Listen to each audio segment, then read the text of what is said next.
Meus amigos, deixa eu falar uma coisa bonita para vocês. É evidente, nós estamos terminando o ano, né? E o próximo ano vai ser um ano muito benção, se nós terminarmos em nome de Jesus.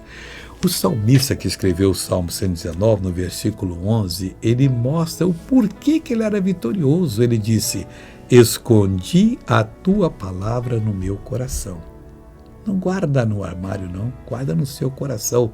Mas só esconder para o demônio não roubar a sua, porque se cai na beira da estrada, o demônio vem e pega, né?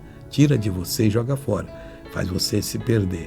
Então, colocando no coração, estando sempre meditando nela, o salmista diz: para que você fez isso, salmista? Para eu não pecar contra ti. O ano novo vai ser um ano de bênção. Do início ao final, você vai levantar a cabeça, vai marchar firme e vai ser bem sucedido. E é o que Deus quer que você seja.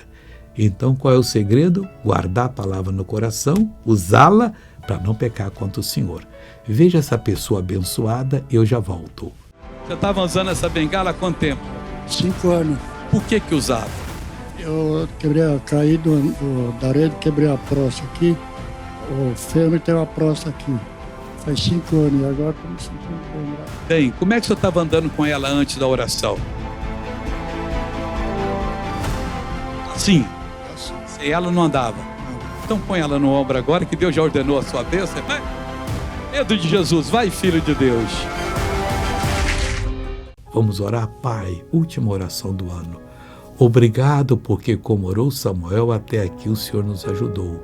E isso significa que o Senhor vai nos ajudar mais. Deus, em nome de Jesus, eu abençoo essa pessoa para ter um ano de vitória, um ano de realização, e digo: mal sai desta vida, em nome de Jesus Cristo. E você diz: obrigado, Pai, e amém.